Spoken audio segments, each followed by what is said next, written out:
बिस्मिल्लाहिर्रहमानिर्रहीम। आज के प्रोग्राम के साथ मैं हूं नुस्ला मलिक। नाज़रीन, साबिक़ वज़ीर आज़म और पाकिस्तान तहरीक इंसाफ के बानी चेयरमैन इमरान खान ने कुछ रोज़ पहले ही ये इंदिया दिया था कि आखिरी कार्ड उनके पास है। इलीमा खान जो उनकी बहन है, उन्होंने आज उस कार्ड के हवाले से हल्का सा इशारा दे दिया है कि वो आखिरी कार्ड क्या हो सकता है।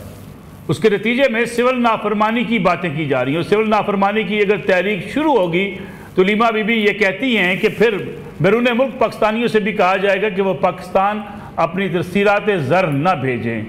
इसी किस्म का बयानिया इमरान खान पहले भी इख्तियार कर चुके हैं। सिविल नाफरमानी की तहरीक का उन्होंने ऐलान किया, बिजली के बिल जला दिए और कहा कि बैरून मुल्क पाकिस्तानी हुंडी के ज़रिए पाकिस्तान पैसे भेजें, लेकिन उसकी कॉल का भी कोई इतना असर न हुआ क्योंकि इमरान खान ने खुद बिजली का बिल जब जमा करवाया तो उन पर तनकीद हुई कि लोगों को वो कह रहे हैं कि वो बिजली का बिल जमा न करवाएं, लेकिन खुद बिजली का बिल उन्होंने जमा करवा दिया।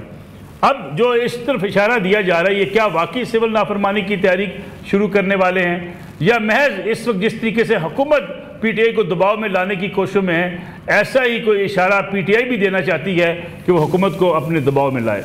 लीमा खान ने आज जो कुछ कहा, जरा सुनिएगा कि वो अपने इमरान खान साहब और दीगर कायदीन के ऊपर मुकदमात के हवाले से और सिविल नाफरमानी का तज़किरा कैसे कर रही हैं।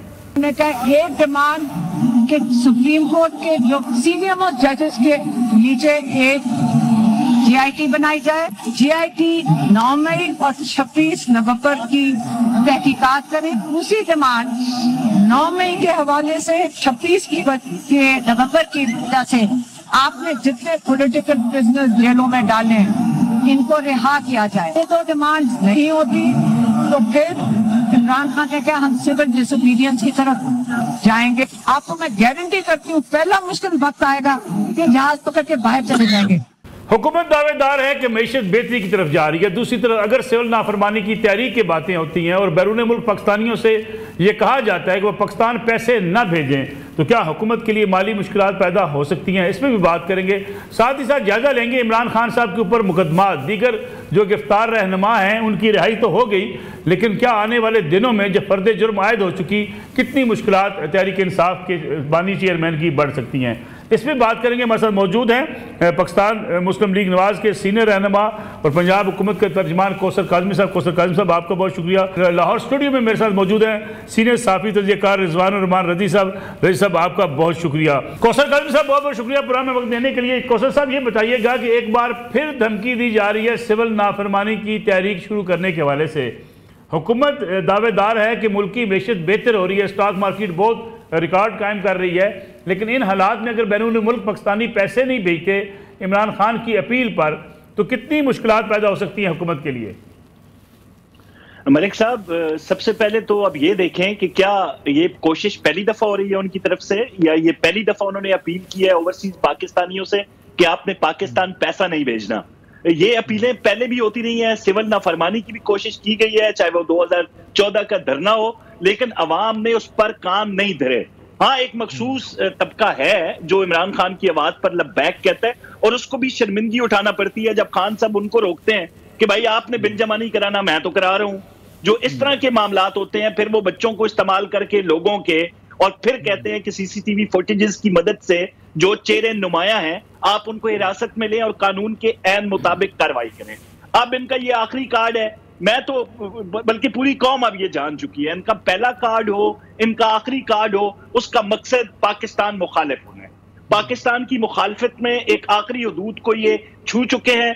इनकी जो वहां पे भगोड़े लीडर बैठे हुए हैं फॉरेन के अंदर, चाहे वो बरतानिया है चाहे वो यूएस है, उसके अंदर पाकिस्तान मुखालिफ एजेंडे पे वो अमल पैर हैं, इसमें कोई शक नहीं है। तमाम तर जो पाकिस्तान मुखालिफ कुव्वतें हैं वो इनकी रिश्तेदार बनी हुई है मलिक साहब, और ये उनके साथ बिल्कुल बगलगीर होके पाकिस्तान के खिलाफ जो है वो सफ़े बना के इन्होंने वो अपने काम, मकरू काम शुरू किए हुए हैं। चाहे वो लॉबियस्ट फर्म हो, चाहे वो बैरूनी दुनिया के पार्लियामान के अंदर पाकिस्तान मुखालिफ करारदादें हों, इनका मकसद सिर्फ पाकिस्तान को कमजोर करना है। अब ये देख रहे हैं कि IMF के आखिरी प्रोग्राम का ऐलान कर रहे हैं वजीर आजम पाकिस्तान मियां शहबाज शरीफ। ये चीज इनसे हजम नहीं होती। मुल्क की जो तरक्की है वो रोज बरोज उसके इशारी इंडिकेटर्स हमें ये खुशखबरियां दे रहे हैं कि वो बेहतर रास्ते पे, एक बेहतरीन रास्ते पे गामजन हो चुकी है। लेकिन काज़मी साहब, इस मौके पे अगर एक पोजीशन की बड़ी जमात अपील करती है बैरून मुल्क पाकिस्तानियों से तो क्या मैशत को धचका लग नहीं सकता?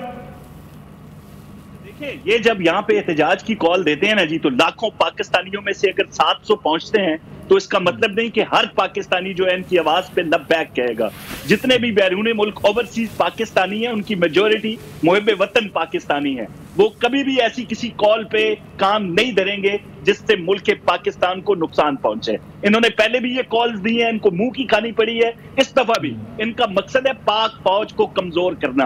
अब पाक फौज को कमजोर करना किसी मुहिब वतन पाकिस्तानी का काम नहीं होता। वो कौन सी आलमी तागूती कुव्वतें हैं जो अफवाज पाकिस्तान को कमजोर करना चाहती हैं और एक अरसे से इस पे काम कर रही हैं। जब उनको हर तरफ से नाकामी हुई तो एक कठपुतली जो है तहरीक इंतशार उनके हाथ में आ चुकी है। अब उसको इस्तेमाल करके पाक फौज को कमजोर करने की साजिशें हो रही हैं कि आप फौजी मसनूआत का बाइकआउट कर दें। आप ये सारी चीजें क्यों हो रही हैं? इनका मकसद क्या है? फिर ये कहते हैं कि हम एस्टेब्लिशमेंट से बात करेंगे, हुकूमत जो है वो बेकार है, जो ताकतवर तबकात वही है। एक तरफ आप उनको कमजोर कर रहे हैं, एक तरफ आप उनका चेहरा पूरी दुनिया के सामने बगाड़ के पेश कर रहे हैं और दूसरी तरफ जोलियां उठा के उनसे भीख मांग रहे हैं। तो ये दोहरा मुनाफिकत वाला मेयार जो है ये अब पाकिस्तानी कौम समझ चुकी है। काफी समय वापस आता हूँ आपकी तरफ। रिजवान साहब, आप इकानमी पे भी आप बहुत लिखते भी हैं, एक्सपर्ट भी हैं इकानमी के हवाले से भी। ये जो बैरून मुल्क पाकिस्तानियों को कॉल दी जाती है जी कि पैसे ना भेजें, माजी में ये कॉल तो नाकाम हुई, क्या ऐसा हो सकता है कि कोई पॉपुलर लीडर ये कह दे कि पाकिस्तान वो अपनी ज़र मुआदा ना भेजें और लोग भेजना बंद कर दें? मलिक साहब, एक तो आपने इस बात पे गौर करना है कि जनाब बानी पीटीआई का अपना मैथमेटिक्स बहुत कमज़ोर है। अच्छा, मैं आपको एक छोटी सी मिसाल दूं। बुनियादी तौर पे इन्होंने जब अपनी सियासी उठान शुरू की और सफ़र शुरू किया तो उस वक्त ये कहते थे कि सियासतदान लूट के पैसे बाहर ले गए और वो पैसे वापस ले आए तो मुल्क चल जाएगा। मैंने चैलेंज किया था उस वक्त, उस चैलेंज का भी मौसूफ ने या उनके किसी फॉलोअर ने जवाब नहीं दिया। सर, मैं कहता हूँ पिछले 77 साल में पाकिस्तान के सियासतदानों पे इस बात को एक साइड पे कर दीजिए कि उन्होंने कितनी करप्शन की है, जितने उन पे इल्ज़ामात लगे हैं, सिर्फ उन इल्ज़ामात जितने लगे हैं, उन इल्ज़ामात के अंदर बेनज़ीर भुट्टो हो गई, नवाज शरीफ हो गए, भुट्टो साहब हो गए, अयूब खान तो खैर डिक्टेटर थे, उससे पहले लियाकत अली खान साहब पे भी इल्ज़ाम लगा, ठीक है, हुसैन शहीद सोहरावर्दी पे भी इल्ज़ाम लगा। इन सारे इल्ज़ामात की अमाउंट इकट्ठी की, मैंने कैलकुलेशन की। सर, रियासत पाकिस्तान के 3 दिन के खर्चे के बराबर नहीं है वो। जिस बंदे का इतना फॉल्टी मैथमेटिक्स हो कि वो उसने पूरी सियासत इस बात पे उठाई कि पाकिस्तान के जो मेरे अलावा सियासतदान है वो लूट के खा गए और वो पैसे वापस ले आए तो मुल्क का मसला हल हो जाएगा। उस अल्लाह के बंदे को कोई बताए जाके ये समझाए कि वो इतने पैसे नहीं है कि रियासत पाकिस्तान का जो स्टेट क्राफ्ट है उसके 3 दिन से ज़्यादा का खर्चा उठा सके। हैविंग सेड दैट, आगे आ जाइए। इन्होंने पहले भी सिविल नाफरमानी की तहरीक की, कॉल दी, उसका जो हशर हुआ आपने अपने इंट्रो में अर्ज कर दिया, फरमा दिया। लेकिन अब आ जाइए कि सिविल नाफरमानी करने का क्या मतलब है। सिविल नाफरमानी में सबसे पहला एडवांटेज, किसी को सड़क पे नहीं आना पड़ेगा। मॉब, वो जो मोबिलाइजेशन होती है, ठीक है, मैसेज की, वो नहीं करना पड़ेगी, पैसा खर्चा नहीं होगा। अब हुकूमत के हर महीने कभी गैस की बिल की कलेक्शन में, कभी वापडा के बिल कलेक्शन के अंदर कहीं ना कहीं कोई ना कोई स्लिपरेज हो जाती है। कहीं पे बाद महीनों में तवक्को से कम फॉरेन रेमिटेंसेस आ गई। ये नॉर्मल रूटीन में चल रहा होता है रेमिटेंसेस का, ठीक है, फ्लक्चुएट होती हैं। ये उठाएंगे सारे इंडिकेटर जिसमें नीचे को डाउनवर्ड फ्लक्चुएशन होगी, कहेंगे देखें हमारी अपील के नतीजे में लोगों ने इस दफा ये काम कर दिया। ये आसान है और इसको इम्पैक्ट नहीं आएगा। आप समझिए, मैं जेन्युइन इम्पैक्ट ना इनकी सिविल नाफरमानी का पहले आया है ना आइंदा आएगा। उनकी मैथमेटिक्स बहुत कमजोर है। चलिए साहब, एक ब्रेक का वक्त हुआ, एक ब्रेक लेते हैं, वापस आते हैं इस कमर्शियल ब्रेक के बाद।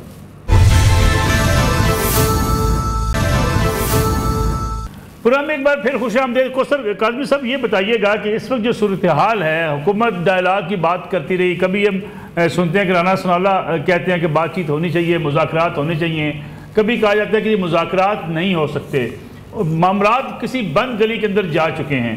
इन हालात में हुकूमत के लिए कितना मुश्किल होगा चीज़ों को मैनेज करना, क्योंकि मौलाना फजल रहमान भी अब हुकूमत से नाराज़ दिखाई देते हैं। देखिए मलिक साहब, जहाँ तक नाराजगी है हमारे इत्तेहादियों की, उनके साथ तो बिल्कुल गुफ्त शनीद भी हो रही है और वो बड़े अच्छे पैराए में हो रही है। वज़ीर आज़म शहबाज शरीफ ने कमेटियां बना दी हैं, चाहे वो बिलावल भुट्टो के साथ मामलात हों, तो डिप्टी जो प्राइम मिनिस्टर हैं इसहाक डार साहब, वो बड़ी खुश उसलूबी से मामलात चला रहे हैं। जहां तक आप बात कर रहे हैं तहरीक इंतशार की, तो भाई मेरे उनका मसला ये है कि उन्होंने टेबल पे आना नहीं है। चाहे मसला हो फलस्तीन के हवाले से कॉन्फ्रेंस क्यों ना हो, उसका भी वो बायकॉट कर देते हैं। अभी जब इस्लामाबाद में लश्कर कशी हुई तो उससे पहले उनको बारहा ये कहा गया, भाई आप आईने पाकिस्तान का एहतराम करें, आप जिस जगह जाकर गुल गुबारा करना चाह रहे हैं, इंतशार और असला बरदार लोग साथ लेके जो वफाक पे हमला आवर हो रहे हैं, ऐसा ना करें, आपको फला मकाम पे हम जगह दे रहे हैं, आप वहां पे जाके बैठ जाए। अब उनके कुछ अफराद तो वो मान चुके थे, जो हमारी इत्तलात हैं इनके लोग भी कहते हैं जी बानी तहरीक इंतशार भी इस पे राजी नजर आते थे, लेकिन क्योंकि जो खातून थी उनका कोई मामला और था, इसलिए वो तमाम लश्कर को लेकर वहां पे पहुंचना चाहती।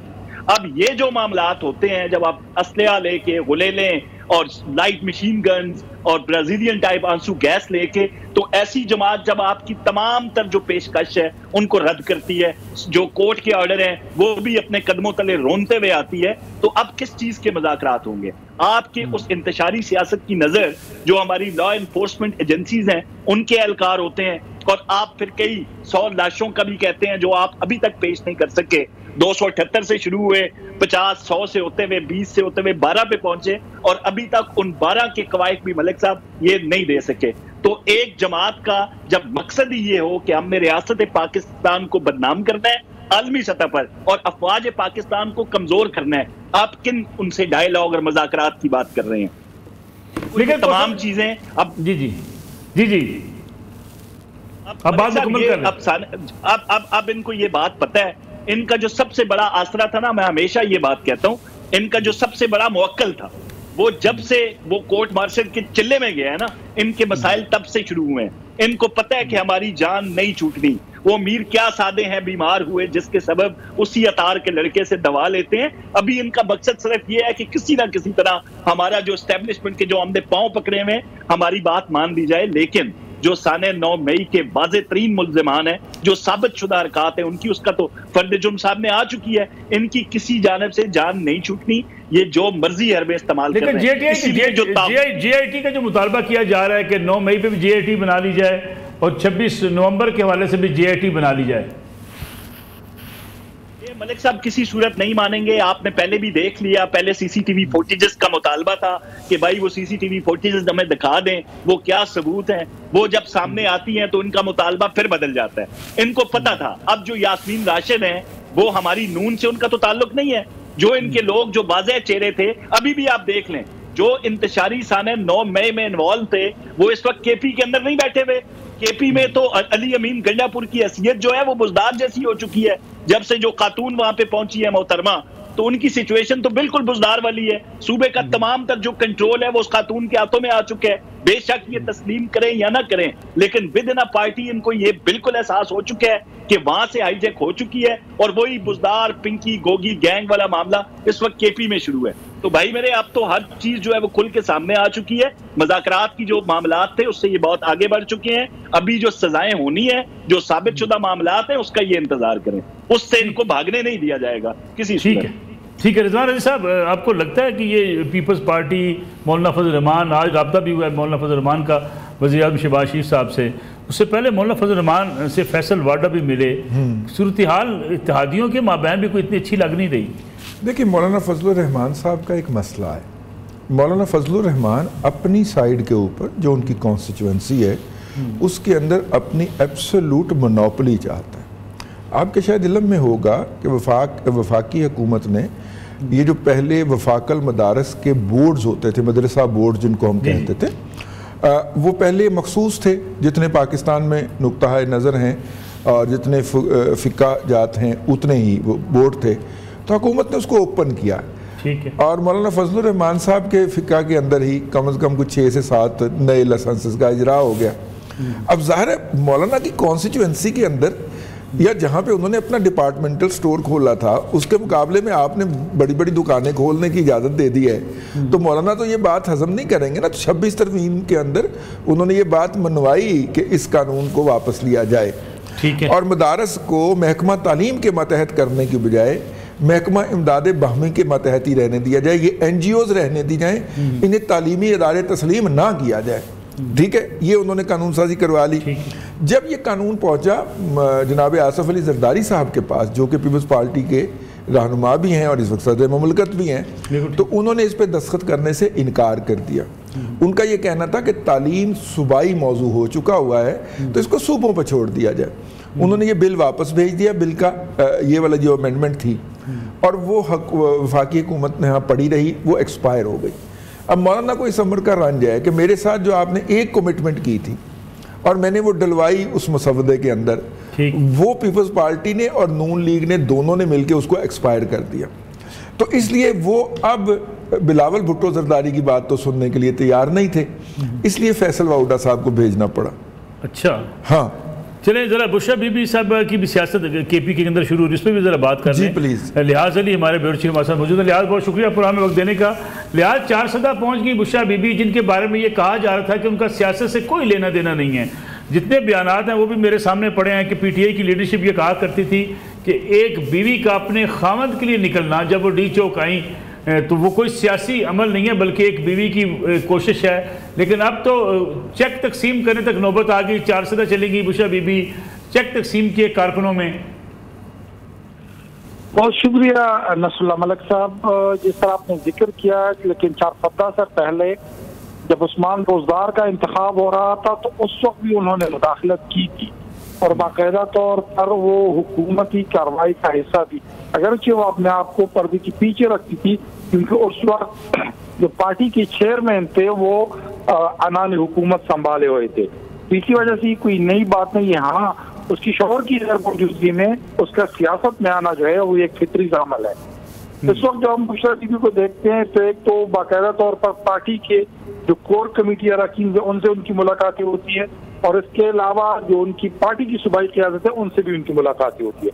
आज बुशरा बीबी ने पार्टी की उस अंदाज में एक किस्म से लीडिंग पोजीशन लेते हुए 4 सप्ताह गई हैं, और 4 सप्ताह में उन्होंने उन 1-1 करोड़ रुपए के चेक भी उन लवाहिकीन के हवाले कर दिए जो 24 फरवरी को पाकिस्तान तहरीक इंसाफ के मार्च का हिस्सा थे। इस हवाले से जो बुनियादी नुकता है वो ये है कि इस वक्त जो बुशरा बीबी है, इन्होंने जो 1-1 लाख रुपए की चेक तकसीम किए हैं, ये पाकिस्तान 1 करोड़ रुपए की, ये 1-1 करोड़ रुपए का चेक जो है वो पाकिस्तान तहरीक इंसाफ का पार्टी फंड नहीं है, ये खैबर पख्तूनख्वा हुकूमत का फंड है।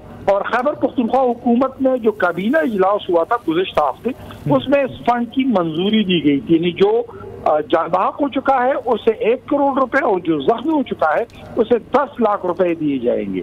लेकिन बुशरा बीबी किस हैसियत से ये चेक तकसीम करने गई हैं, सवाल तो ये पैदा होता है लिहाज साहब। हैसियत सर तो उसकी पहली भी कुछ तरह नहीं थी, लेकिन आपको पता है कि बहुत सारा कुछ हैसियत के बगैर भी होता है, और उसकी बुनियादी इस वक्त जो हैसियत है वो इमरान खान की अहलिया है, और उसके लिए मेरे ख्याल में यही काफी है। और नसरुल्लाह मलिक साहब, आपको पाकिस्तान तहरीक इंसाफ का पता है, पाकिस्तान तहरीक इंसाफ में अलिफ से ये तक जो हरूफ शुरू हो जाते उन सब से पाकिस्तान तहरीक इंसाफ के वर्कर के ख्याल में इमरान खान ही शुरू होता है।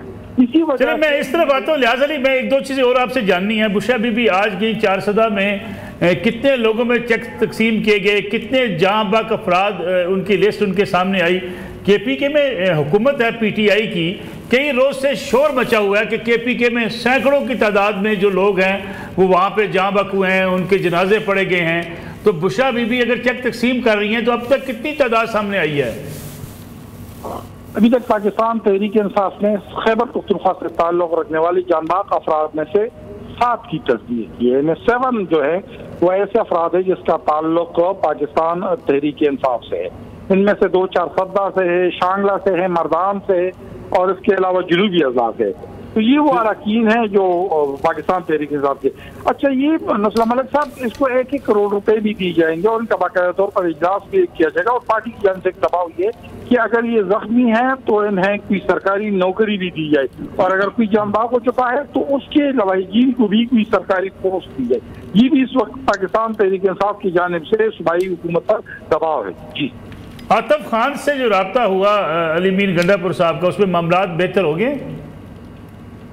अली अमीन, आज सुबह मेरी आतिफ खान से बात हुई है, आतिफ खान से इससे पहले जब ये 24 मार्च का एहतजाजी धरना था, इससे पहले बुशरा बीबी ने कॉल और उसने उसे कहा था कि इख्तलाफात खत्म करें और इस इख्तलाफात के खात्मे के लिए आपको 24 मार्च को जुलूस निकालना होगा। और आतिफ खान काफी बड़ी जुलूस लेके गए थे।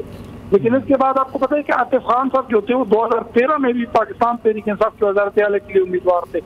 उस वक्त भी परवेज खटक आ गई। दरमियान 2018 वाला फेज आया, उस वक्त भी महमूद खान की वजह से हुकूमत नहीं संभाल सकी। यह प्रोग्राम एक ब्रेक के वक्त हुआ, वापस आते हैं इस कमर्शियल ब्रेक के बाद। प्रोग्राम में एक बार फिर खुशामदीद। कौसर काज़मी साहब जो जिक्र कर रहे हैं अभी लिहाज अली के, वहाँ से 7 अफराद की PTI तस्दीक कर रही है। हुकूमत भी कम अज़ कम वाज़ेह कर देती कि कितने लोग ज़ख्मी हुए, कितने लोग जहाँ बाक हुए, क्योंकि ये इबाहम एक तरफ PTI ने पैदा किया, दूसरी तरफ हुकूमत ने पैदा किया हुआ है। देखिए मलिक साहब, जो हुकूमत ने अपने जो हमारे एहलकार फोर्सेस के जो शहीद हुए उनके कवायद तो फौरन हमने वो जारी कर दिए थे। अब देखें जब वहां पे भगदड़ मची ना, अब बुशरा बीबी ये कहती हैं कि मैं 12:30 बजे वहां पे थी।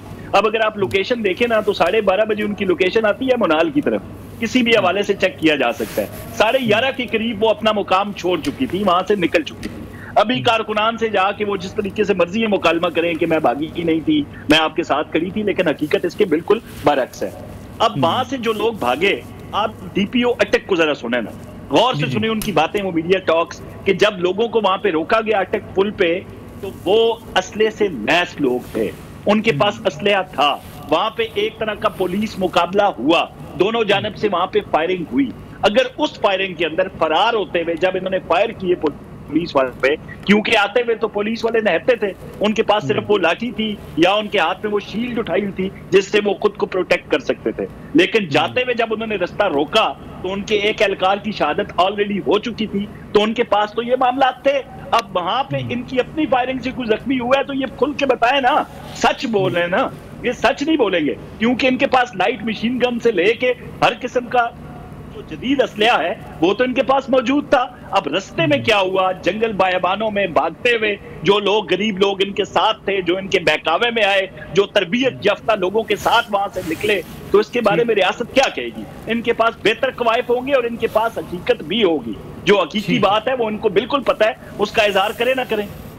ठीक है, मैं अरल साहब आपको जाने से पहले हाफिज एहसान अहमद मुल्क के मुमताज़ कानूनदान है, वो भी हमारे साथ प्रोग्राम में शरीकी गुफ्तगू है, मैं उनसे भी जानना चाहूँगा सुप्रीम कोर्ट की जो सूरत हाल है। हाफिज एहसान अहमद साहब बहुत शुक्रिया प्रोग्राम में वक्त देने का। बज़ाहिर लग रहा है कि इस वक्त chief justice of Pakistan Yahya Afridi साहब और सीनियर तरीन जस्टिस मंसूर अली शाह साहब के माबैन भी वही खत्तो किताबत का सिलसिला शुरू हो चुका है जो हम माजी में देख चुके हैं। 26वीं आईनी तरमीम के हवाले से जो दरख्वास्तें दी गई हैं, अब उसका मुस्तकबिल क्या होगा? आपको लगता है कि ये टेंशन बढ़ेगी सुप्रीम कोर्ट में? बिस्मिल्लाहिर्रहमानिर्रहीम। मलिक साहब आपका शुक्रिया। इस वक्त जितनी भी चीज़ें सुप्रीम कोर्ट ऑफ पाकिस्तान के अंदर पाकिस्तान की चीफ जस्टिस या कॉन्स्टिट्यूशनल बेंच जो कर रहा है वो इन अकॉर्डेंस विद कॉन्स्टिट्यूशन है, और वो सारी चीज़ें ऐसी हैं जो पाकिस्तान की पार्लियामेंट ने अक्टूबर के अंदर 26वीं आईनी तरमीम पास की थी। उसी 26वीं आईनी तरमीम की सूरत के अंदर पाकिस्तान के चीफ जस्टिस का एक प्रोसेस हुआ और उस प्रोसेस के अंदर वो चीफ जस्टिस ऑफ पाकिस्तान बने। उसी 26वीं आईनी तरमीम के अंदर पाकिस्तान के चीफ जस्टिस के पास कोई पावर नहीं है कॉन्स्टिट्यूशनल के वो फुल कोर्ट तश्कील दें, उनके पास कोई पावर नहीं है कि जिसके अंदर जो है वो जितने भी कॉन्स्टिट्यूशनल पिटीशन उनको फिक्स करें, क्योंकि आर्टिकल 191A के अंदर जो अमेंडमेंट कर दी गई है उसके अंदर ये लिख दिया गया है कि इन 4 सिचुएशंस के अंदर किसी अदालत को पाकिस्तान की कोई इख्तियार नहीं है सवाए कॉन्स्टिट्यूशनल बेंच को। नंबर 1 उसके अंदर ये है आर्टिकल 184(3) ऑफ द कॉन्स्टिट्यूशन, जिसके नीचे ये सारी पिटीशन आई हैं। दूसरे इंटर गवर्नमेंटल इश्यूज जो है वो उसके अंदर आए हैं। तीसरा उसके अंदर है कि जो आर्टिकल 199 के बाद ऊपर अपील जो है वो आई हैं। और चौथा जो प्रेसिडेंट की एडवाइजरी जुरिसडिक्शन है आर्टिकल 186 के नीचे कि वो सुप्रीम कोर्ट से किसी भी क्वेश्चन ऑफ लॉ के ऊपर जो है वो अपनी राय ले सकता है।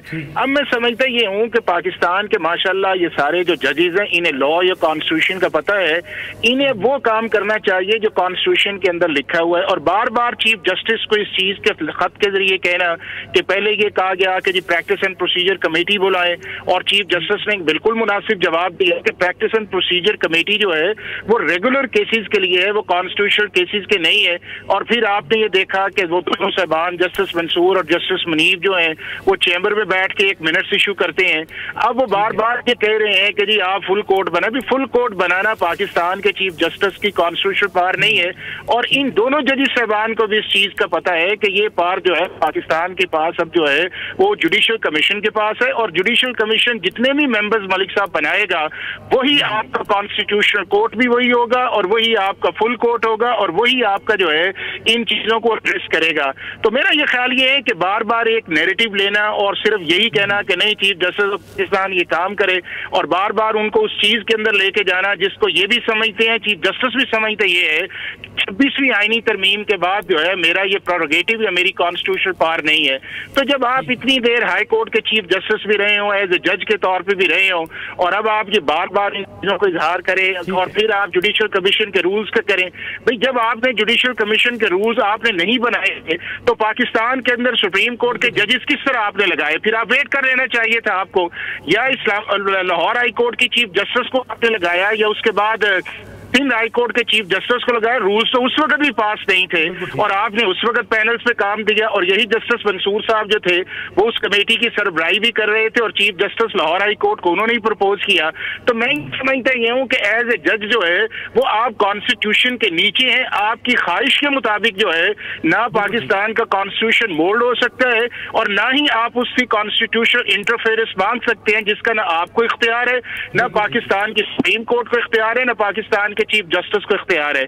और दूसरा इस चीज के अंदर ये कहना कि जी आप जो है वो इन मीटिंग के मिनट्स को ओपन करें, भाई जुडिशल कमीशन अगर फैसला कर लेता है कि इन मिनट्स को ओपन होना चाहिए और बिल्कुल होना चाहिए, और मैं तो इस सूरत के अंदर हूं कि अगर आप पाकिस्तान की हाईएस्ट जुडिशल अपॉइंटमेंट्स करने जा रहे हैं तो उनके अंदर जो है ओपन जो है वो पब्लिक हियरिंग लेके आए, ताकि लोगों को पता लगे कि उनके सुप्रीम कोर्ट के जजेस कौन आ रहे हैं, उनके हाई कोर्ट के जजेस कौन आ रहे हैं, और वो खुद भी फैसला करें कि ये क्या चीजें मेरिट या ट्रांसपेरेंसी पे हो रही है।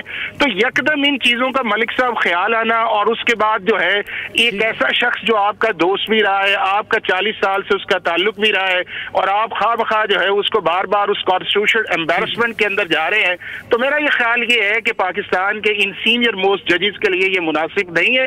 ये जितनी देर आर्टिकल 239 के नीचे ये अमेंडमेंट मौजूद है या पार्लियामेंट उसको जो है रिवर्स नहीं करती या उसके बाद को कॉन्स्टिट्यूशनल कोर्ट के अंदर जाके वो चीजें नहीं आती, तो मेरा ये ख्याल ये है कि इस तरह की लेटर्स जो है इशू करना मुनासिब नहीं है। दूसरा मलिक साहब एक और बड़ा इंपॉर्टेंट है उस चीज के अंदर कि जब आप बार बार अपना माइंड डिस्क्लोज कर रहे हैं कि जी बेंच बनाना चाहिए, ये जुडिशल कमीशन की वोटिंग पावर गलत है, तो इसका मतलब ये है कि आपने अपने आप को डिस्क्लोज कर दी है, और जब आपने डिस्क्लोज कर दिया है या आपका कॉन्फ्लिक्ट ऑफ इंटरेस्ट है, यानी कि पाकिस्तान का जो चीफ जस्टिस है वो इस कॉन्स्टिट्यूशनल अमेंडमेंट की वजह से बना है, आप समझते हैं कि मुझे बनना चाहिए था, इस कॉन्स्टिट्यूशनल डेविएशन हुई है या बेसिक स्ट्रक्चर है, इसका मतलब ये आपका और जस्टिस मुनीब का जो है वो आ गया, कॉन्फ्लिक्ट ऑफ इंटरेस्ट आ गया है। उसके बाद जस्टिस अमीनुद्दीन और जस्टिस आप मंदोखेल साहब को और जो दूसरे कॉन्स्टिट्यूशनल बेंचेस के हैं, आप उस कॉन्स्टिट्यूशनल बेंच को भी नहीं मानते।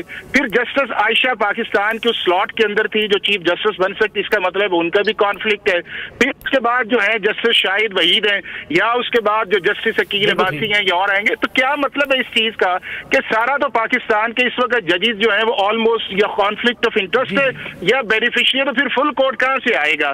तो मैं ये समझता हूं कि हमारे जो जजेस साहबान है इन्हें कॉन्स्टिट्यूशन के नीचे रह के काम करना चाहिए, और अगर पाकिस्तान का चीफ जस्टिस जो है वो इन अकॉर्डेंस विद लॉ या कॉन्स्टिट्यूशन काम कर रहा है और आपका वो पोलाइटली ये कह रहा है इस चीज के अंदर कि मेरा ये फंक्शन नहीं है, तो मेरा ये ख्याल ये है कि बजाय मजीद इसको जो है वो आप इंटरनल रिफ्ट के अंदर लेके जाएं, इसको लॉ, कॉन्स्टिट्यूशन और कॉन्स्टिट्यूशन बेंच के ऊपर छोड़। क्योंकि प्रोग्राम का वक्त बिल्कुल मुख्तार है, आपसे बहुत शुक्रिया आपका प्रोग्राम वक्त देने का। रजी साहब, फाइनल कमेंट में आपसे चाहूँगा, मैं ये गुस्सा निकाल रहे हैं जस्टिस मंसूर शाह साहब? देखिए मंसूर, ये जो ताज़ा तरीन तरमीम हुई है उसके अंदर तो लिख दिया ना पार्लियामेंट ने कि उसके ऊपर जुडिशल रिव्यू नहीं हो सकेगा, तो उसके बाद तो फिर आप इस तरह की बातें करके तो मतलब मुनासिब नहीं लगा मुझे। हालांकि मैंने एज ए रिपोर्टर तफसील से हफ्स साहब ने बहुत तफसील से कर दिया है। मुझे तो वैसे पूरे प्रोग्राम में डर ही लगता रहा। कौसर काज़मी साहब प्रोग्राम में मौजूद थे मेरे साथ, और कौसर काज़मी भाई की कोई शोहरत अच्छी नहीं है, खास तौर पे जब तक अजहर सदीक बैठे हो। कौसर काज़मी साहब प्रोग्राम चूंकि वाइंड अप होने वाला है, यानी शहर इक़्तिदार में ये जो अफवाहें हैं आजकल फेक न्यूज़ कह लें कि नए सेटअप की कोई बात सुनाई देती है, ये फेक न्यूज़ कौन फैला रहा है? फैला रहे हैं जो यूट्यूब पे इंडियन ज्योतिषी को लेके कुंडली इमरान खान की निकलवा के उनके प्रोग्राम देखते हैं। वो जो ज्योतिषी कहते हैं ना, खान साहब दाएं जा रहे हैं, बाएं जा रहे हैं, ऊपर जा रहे हैं, नीचे जा रहे हैं, तो उनको खबर बना के अपना तज्जिया बना के प्रोग्राम में पेश कर दिया जाता है। और भाई ये जो ज्योतिषियों की और कुंडलियों की खबरें हैं, इनसे कौम बड़े अच्छे तरीके से वाकिफ हो चुकी है। तो ये पेशन गोइयां ना करें। जिस तरह मामला चल रहे हैं, सारे इदारे एक पेज पे हैं, फेक न्यूज के हवाले से भी, और जो मुल्क की तरक्की एक आपको नजर आ रही है ना, उसको लेके भी तमाम इदारे एक, वो क्या हमारे प्राइम मिनिस्टर साहब फरमाते होते हैं, एक जान एक कल दो जान, कि क्या कोई इस तरह का बड़ा उन्होंने मशहूर एक जुमला बोला। तो बिल्कुल इस तरह के मामला चल रहे हैं मलिक साहब, और किसी किस्म से कोई वो जो कौमी हुकूमत वाली खबरें हैं, वो उनमें किसी किस्म की कोई सदाकत नहीं है। जरा ज्योतिषियों नजूमियों से हटकर कौम जो है वो सोच रही है, और कौम इन पर जो है वो एतमाद भी कर रही है मौजूदा हुकूमत पे, क्योंकि काम होता हुआ तरक्की होती हुई नजर आ रही है सबको। कौसर काज़मी साहब आपका बहुत शुक्रिया। जनाब रिजवान रज़ी साहब आप तशरीफ लाए, आपका बहुत शुक्रिया। नाज़रीन आज का प्रोग्राम था, इंशाल्लाह कल आपकी खिदमत में दोबारा हाजिर होंगे। इजाज़त दीजिए, अल्लाह हाफ़िज़।